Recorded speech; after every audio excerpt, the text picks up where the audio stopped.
Good morning and welcome to the PICTON Property Income Post AGM investor presentation. Throughout the recorded presentation, investors will be in listen-only mode. Questions are encouraged and can be submitted at any time by the Q&A tab situated on the right corner of your screen. Just simply type in your questions and press send.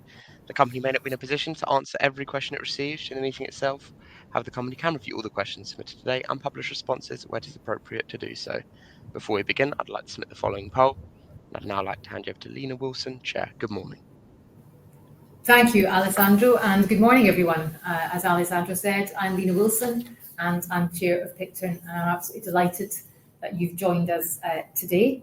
If I can just introduce my colleagues, Michael Morris, our Chief Executive, and Sarah Johnson, our CFO.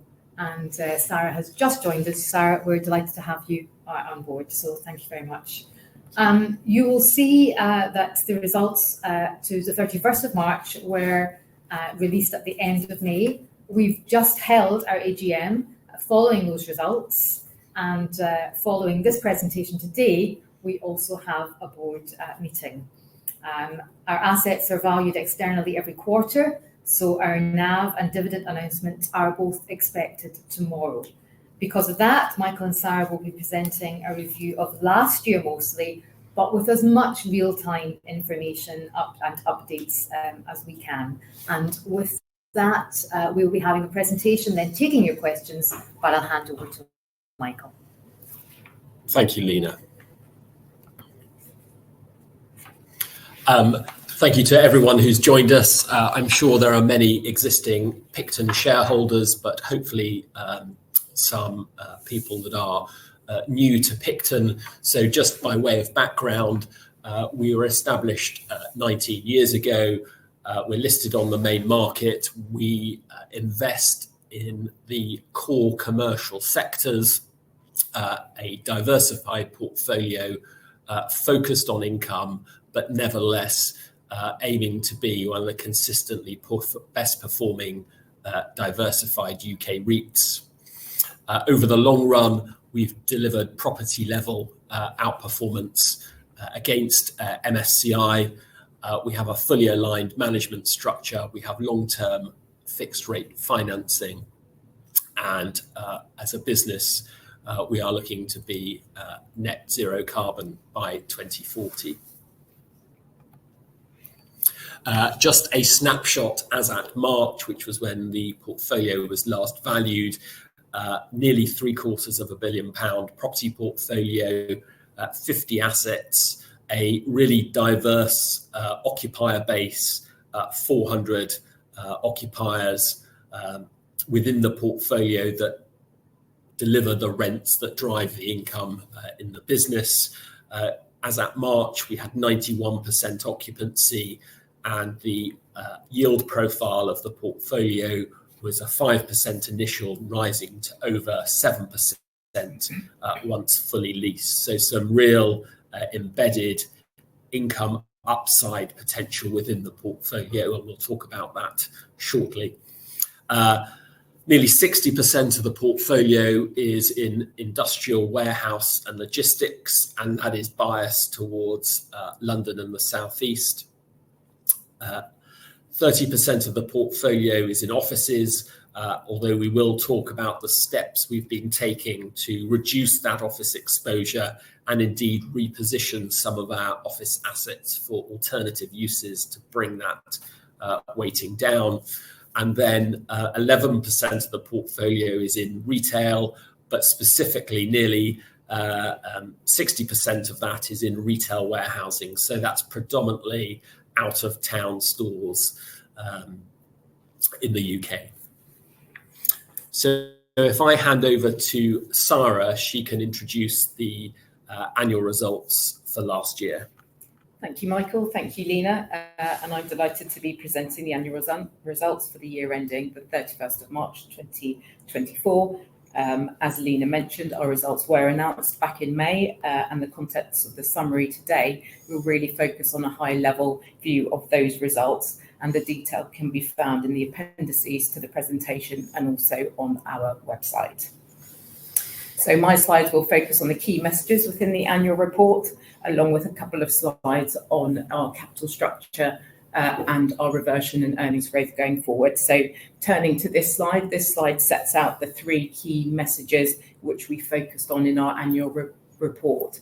From a corporate perspective, we delivered robust financial performance, delivering earnings growth in a backdrop of higher inflation, higher interest rates, and generally weaker economic backdrop. Our EPRA earnings were 4 pence per share, and our NAV closed at 96 pence per share. Secondly, from a property perspective, our portfolio continued to outperform the MSCI index for the 11th consecutive year. And on top of that, we continued our long-term upper quartile performance since launch. And that's certainly a track record that we and the team here at PICTON have worked hard to over the year to continue to deliver that outperformance. Michael talked about some of the key statistics on the portfolio, and that diversified portfolio and the strength of the portfolio has delivered 3% growth in not only our passing rent, but also contracted rent and ERV growth. And so we see a 29% reversionary potential between the March passing rent and the March ERV. And we'll come on to talk about how we see that in the context of earnings growth going forward. The last point on the property portfolio is to note that we've continued to invest in our portfolio. We've invested about 4.5 million in capital expenditure projects, and we've worked hard to make progress on EPCs, increasing our solar capacity, amongst other things. The last key message for today is a reminder on our valuable long-term debt book. So we have a weighted average interest cost of 3.9%, which is well below the current market rates, and a conservative level of gearing at 28%. The value of that debt isn't seen in our EPRA NAV, but is seen in our NDV of 101 pence per share. The difference between that and the 96 pence per share really shows the value of that long-term debt. So moving on to some more of the details within the annual results. As I said, we've delivered a robust set of financials for the year ended March 2024. Net assets closed at 524 million or 96 pence per share, which was a reduction of 4% during the year.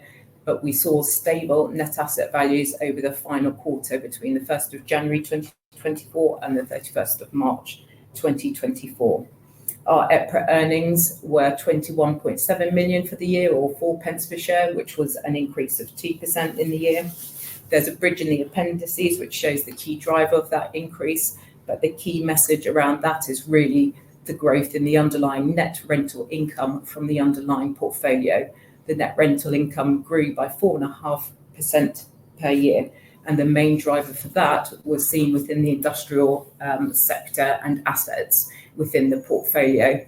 We will look at a couple of case studies, but as a headline, we had lease events with 2 of our top 10 occupiers and new rental evidence at our largest asset in Radlett. And we'll come on to talk about those in a little bit more detail. Overall, we're reporting a loss for the year of 4.8 million, which is the result of the downward valuation movements during the year. At a headline level, valuations decreased by 3% during the year, which compared to a negative 5.5% MSCI, so ahead of the MSCI overall benchmark. We paid dividends in the year of 19.1 million, and our dividend cover for the year was 114%.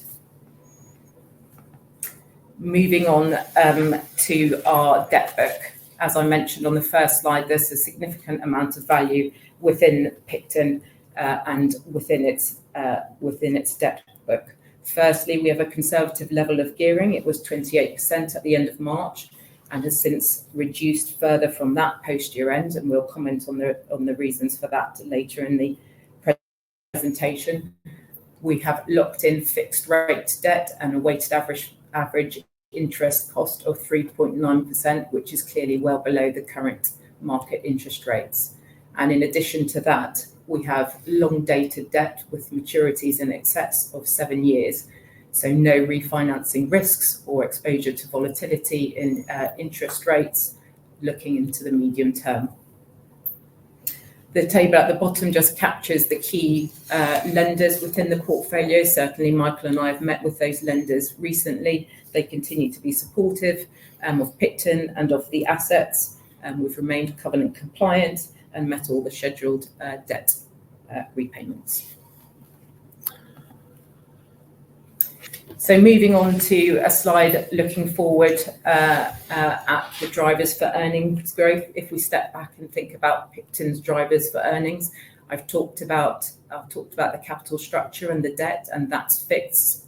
I've also in the appendix we've got some detail on our cost base.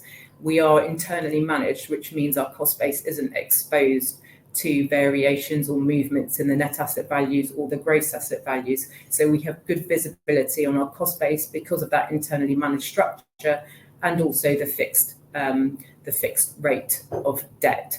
So really, when we're looking about earnings going forward, we're looking at where we see the net rental income growth coming from. And the chart on this slide just sets out the key components for the growth in unlocking that 29% reversion. So moving from 44.7 million to 57.6 million. And the key components of those, and again, Michael will come on to talk about some of the assets in a little bit more detail, are unlocking the potential within the office repositioning. So the disposal of Angel Gate, which completed in April, and also the sale of Longcross, which is exchanged, and we're hoping to complete within the financial year. If we look at the reversion within our vacancy, we've already had a significant amount of progress post year end. We've got 0.08 million of the 3.7 highlighted here already completed in terms of reducing that vacancy. And then finally, in terms of reversion, the final 3.7 million on the chart, the majority of that reversion is coming through from our industrial assets. So when we talked about the annual results for the previous year, and we've seen some of that reversion coming through in the industrial assets and driving net rental income and driving earnings, we expect that to continue through unlocking that reversion as the lease events come to pass over a period of time. And as a reminder, our WALT is around about 4 years. So that reversion is going to be unlocked as those lease events come to pass. Thank you, Sarah. So I thought what I would just quickly do is highlight some of the actual property level activity within the portfolio over the last 12 months. Sarah has alluded to the outperformance at a property level, in part driven by our asset allocation, and also the rental growth that we've seen and increase in income at a property level, and this is despite, as we look back over the 12 months, it feels a long time ago now, but it was quite a difficult market, a very recessionary, quite cautious approach. And the fact that we have, with occupiers, been able to grow those rents, I think is no mean feat. And people that know us already, PICTON, we very much talk about being occupier focused, engaging with our occupiers, providing space that occupiers want. And I think we put in a quote there from one of the new occupiers to our portfolio last year, and just it really embodies the proactive, collaborative approach that we have with our occupiers, which to my mind helps with occupier retention, and it helps with, I think, some of the successes that we've achieved this year. I won't go through everything on this slide, but actually, despite a more subdued market, letting activity, lease re-gear, rent review activity, all of which you will see is ahead of estimates in March the preceding year. So very much supporting that growth that I alluded to earlier. We saw rent collection over 99%. So again, a really resilient occupier market. It's been different in the capital markets, the investment markets, but the occupational markets have been remarkably resilient. And Sarah alluded to the fact that we've been investing into the portfolio.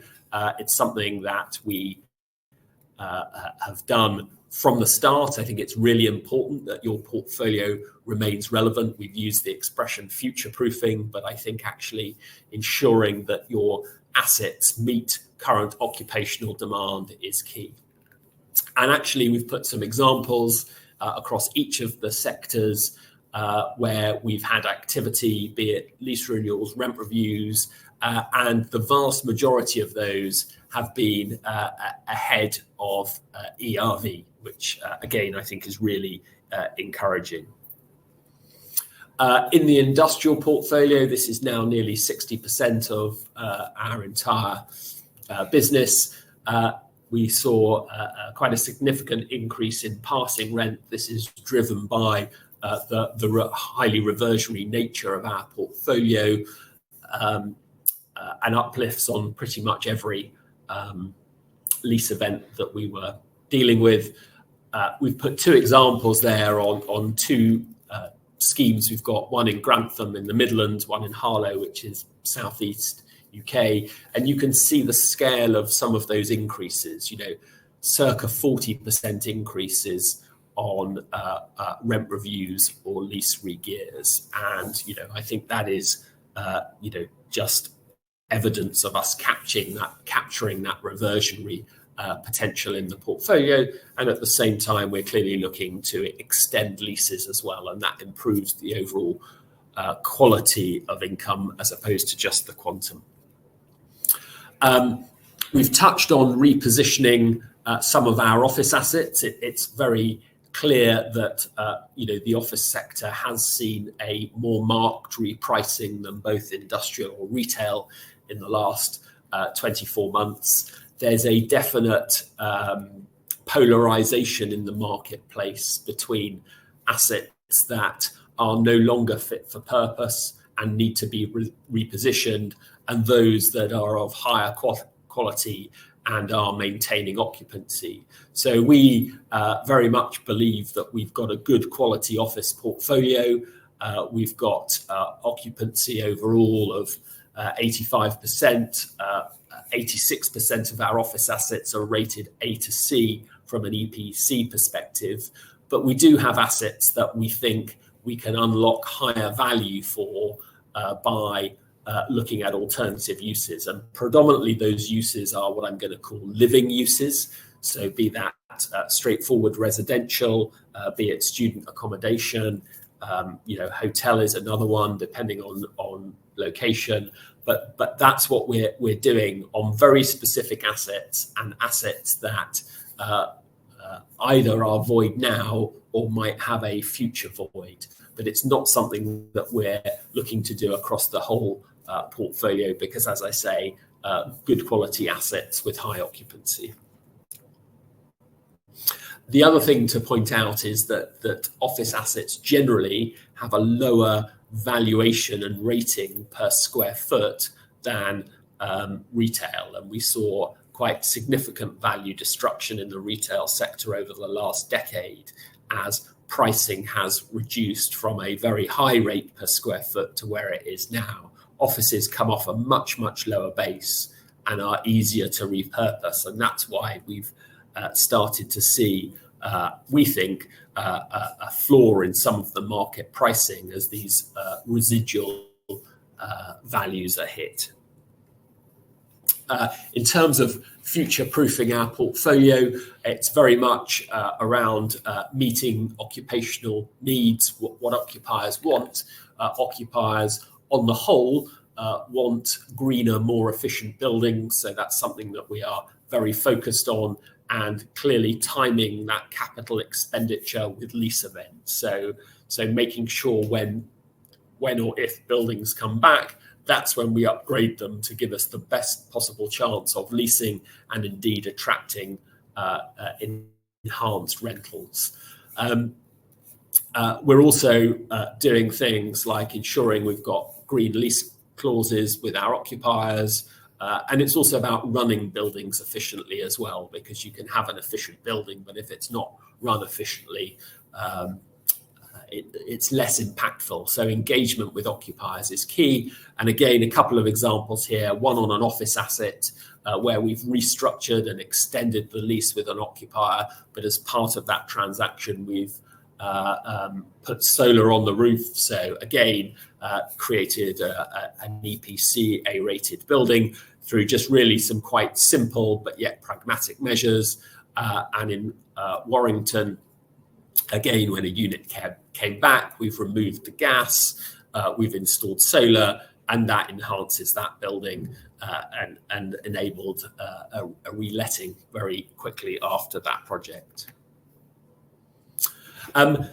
So what Sarah and I have spoken about to date has really been a review of last year, but I think the next element of the presentation is a little bit more real time. Lena mentioned that after our board meeting today, we'll be approving the next NAV trading update and dividend. But we thought it'd be helpful to just give a bit more real time information about what's happening in the market.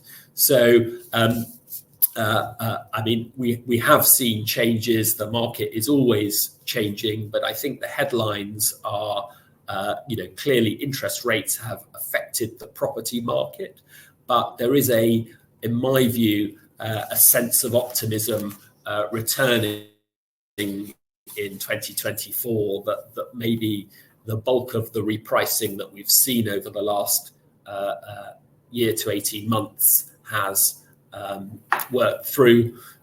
As hopefully I demonstrated in the previous slide, occupier markets have been remarkably resilient. And I think a key data point actually is the fact that the repricing of property in the last couple of years has led in many instances to the sort of market value of property being well below replacement cost. And that clearly has an impact in terms of redevelopment and new supply, that is likely to be much more constrained in the coming years because of the economics behind it. And I think we're likely to see, certainly for better quality assets, better rental growth coming through as a result of that constrained supply. This is very much the case in the industrial sector, and has been for some time. I think in the office sector, as I mentioned on that earlier slide, there is a very clear differential between buildings that we would consider fit for purpose going forwards and space that is becoming more obsolete. And clearly the trick there is to be in those assets that are future-proofed. And there's definitely going to be supply coming out of that sector as assets are repositioned. And then in retail and leisure, this has seen a massive pricing correction in recent years. But I do think, the evidence we're seeing is that values broadly are stabilizing. Now, there's clearly challenges out there. I'm sure you've all heard, about the demise of Carpetright. I think Ted Baker is another retailer that's rumoured to be in trouble at the minute. So it does depend on your occupier lineup. But at a more macro level, we think rents have stabilised here, which makes that sector more interesting than it has been for some period of time. The charts here really are just looking at this year. They're MSCI numbers, but they just give a flavour of this resilience in the occupational markets. And if you look at the chart, you can see the grey bars are all property, the diamonds are the different sectors we invest in.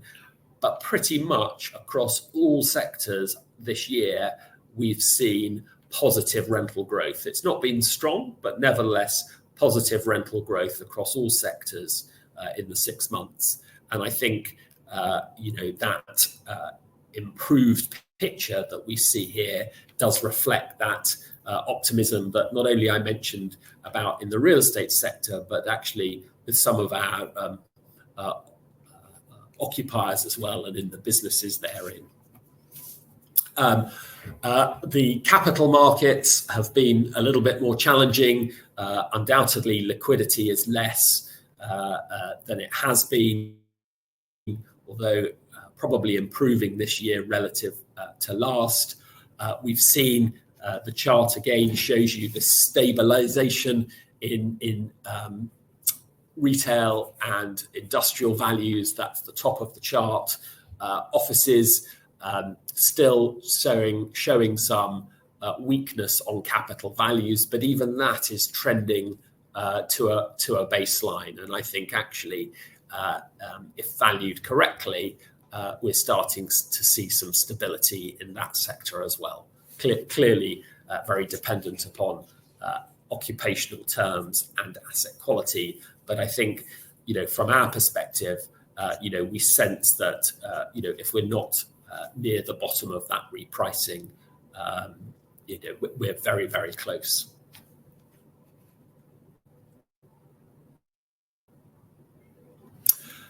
So the final couple of slides are just to summarize both last year and again, without giving anything away ahead of tomorrow, but just provide some real-time update of what's been happening since we released our results.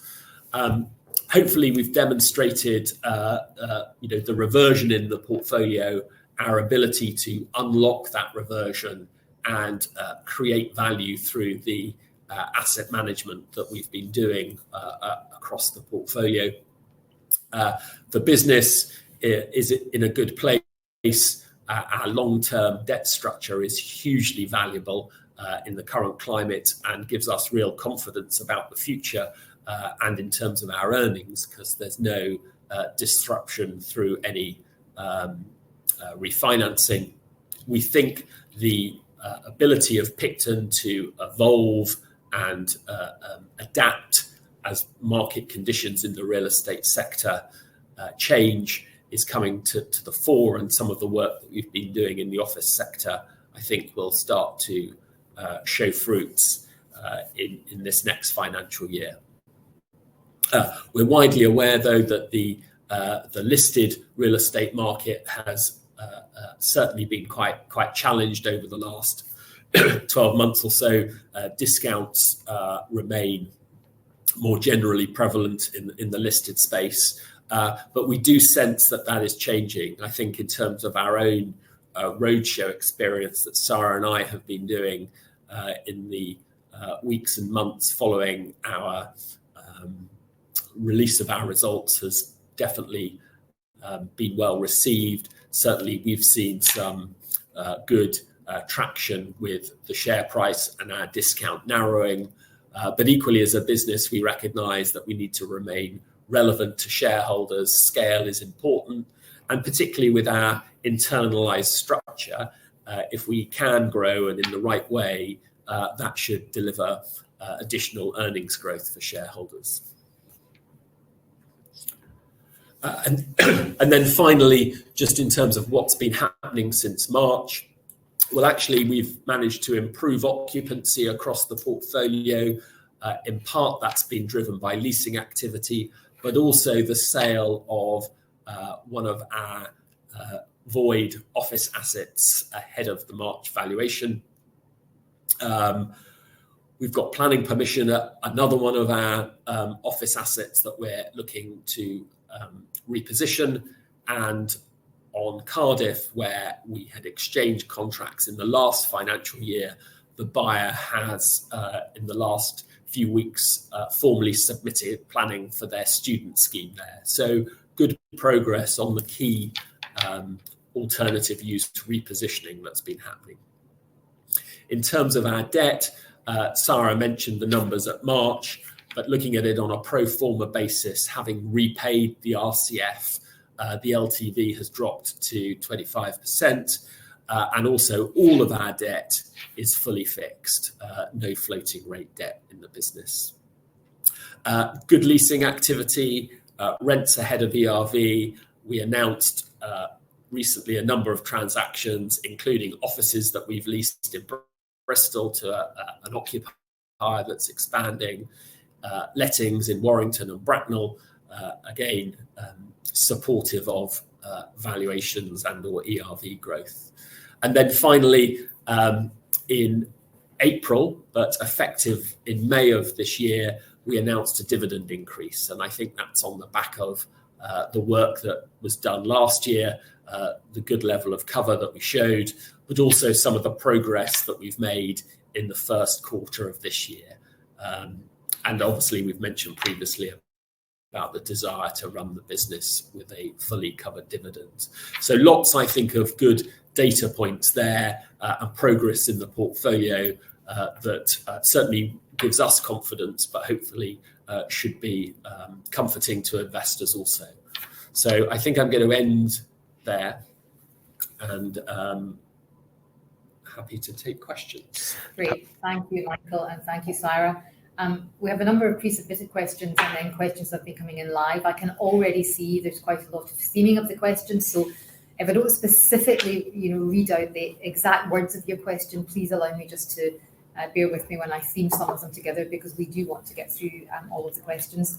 We've had a number of questions coming together on consolidation generally in the REIT sector, mergers and acquisitions, and just asking what our plans are. I mean, maybe if I start and just pass to Michael, we do believe that growing PICTON in a way that meets with our objectives, growing us safely, is in the interests of shareholders for reasons of cost effectiveness, but all the benefits that scale would bring us.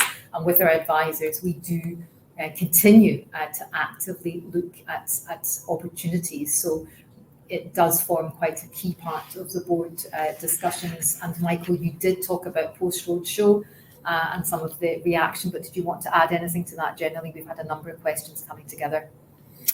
Yes, and I think probably the only thing I would add is that with Sarah on board now, we're looking at options closely. We had conversations with a company last year that didn't progress, which was a shame, but actually that's fine. Within the underlying business, we've got growth and growth potential, and certainly the interactions we've had with shareholders remain supportive of our approach, which is about growing in a prudent way that's good for shareholders, as opposed to just simply having scale. And I think it's having that discipline, but also that intent. Excellent. Thank you very much. And we've had 3 or 4 questions all around the office theme. Now, I do think that you answered quite a lot of that in the presentation. So we've had a question about pursuing alternative uses, which I think you've covered, very well. But we've also been asking in terms of being asked the percentage of uplift expected when we convert offices into living spaces, and what kind of any indication of what kind of uplift that might bring us in general. So I think there's a number of factors there. And if you think about the way the portfolio is valued quarterly, as we progress those initiatives, the independent valuers should be reflecting the progress or indeed likelihood of those consents. So I think the real example that I can give at the minute, because it's happened, is our asset that we sold in Islington at the start of the year. From memory, because it was in the presentation, it said it was a 2% premium to the March value. It was a bigger premium to the December value. I think it might have been in the order of 7 or 8%. But I think the point being, is if we had not pursued that alternative use strategy there and not been able to unlock that, I think we may well have seen a write down in value of that asset in the order of 20%. So it's not just about the premium to value, it's about protecting value and ensuring that your assets that you hold aren't subject to write downs, because that's what's been happening in the market. And the exact same point is true in Cardiff. We've structured a transaction that very much protects the downside position, and that particular transaction has an overage provision linked to the number of student bedrooms that the purchaser obtained. And so each asset is different, but I think those numbers give a range. Great, thank you, Michael. And then just to close down the office questions, which we had quite a few on, we had a question in terms of is there any indication of what proportion of offices we'd be happy to have within our portfolio, or a target we'd like to get to? Yeah, so I mean, I think the headline is that probably as we approach this financial year end, our office exposure will probably be low 20s, taking it down probably by a third. The majority of that reduction will come because we will be allocating out of that sector as we sell for these enhanced values as we go through alternative uses. We don't want to reduce office exposure entirely. We think it's the wrong time to actually be exiting some of these assets because the market is quite dislocated at the minute. And hopefully I demonstrated, but we have a lot of good quality offices in good locations in the portfolio that are well leased and have happy occupiers. And as a result of that, both on a yield perspective and a capital value perspective, certainly in relation to their cost of construction, they look very good value. And we don't have any desire to sell those assets at this point in the cycle. Very clear. Thank you, Michael. And Sarah, we've had some questions on RCFs and the like. And maybe I'll just start with, what impact will the RCF maturity have on the business? So just by way of context, so we do have an RCF facility of 50 million. It is now currently undrawn. As Michael said, following the sale of Angel Gate, we repaid that in its entirety.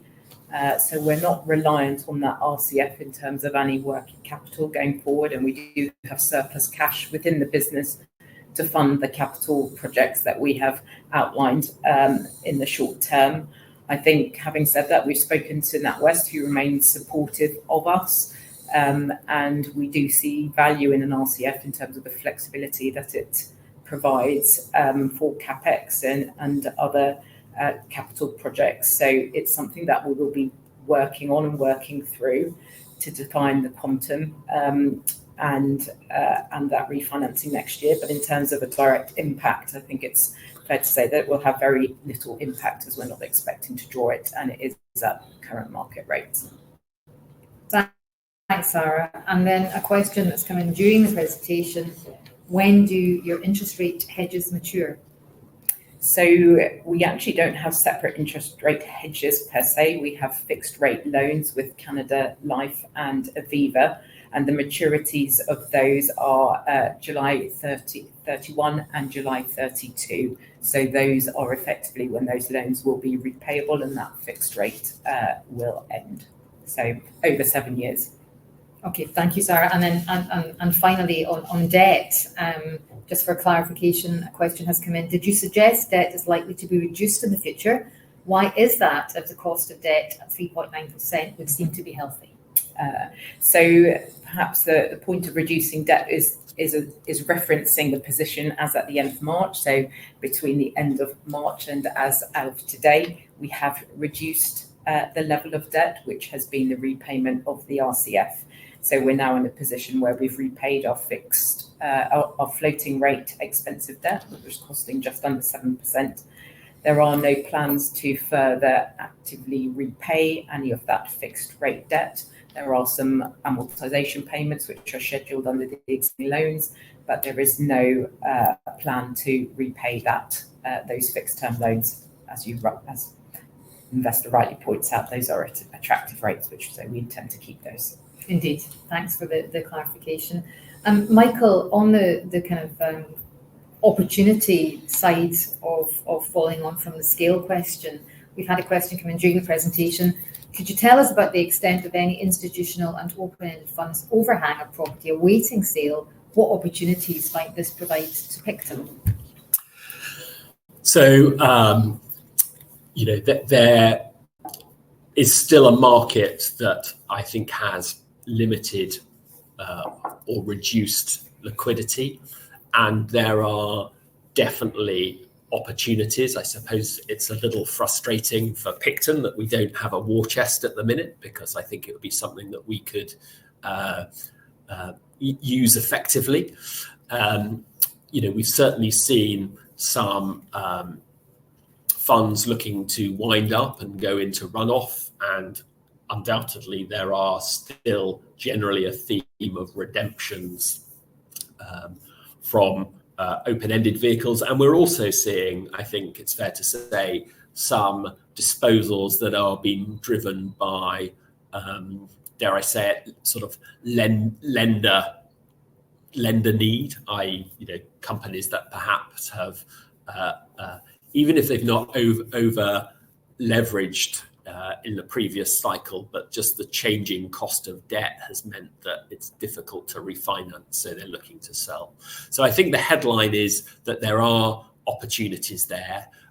We've been quite prudent, I think, certainly this year, because we wanted to repay debt, reduce LTV, really wait to see for a bit more clarity in the marketplace around stabilization in values. It now does appear that we're through the worst of the interest rate rises. In fact, I think there is an expectation that interest rates will be lower at the end of the year as they are today. That will make using the RCF more attractive, and something that we will proactively look at as we move through the year. And certainly, as I say, investors that we've spoken to would like us to be front foot and take advantage of some of the opportunities in the marketplace, and that's what we'll do.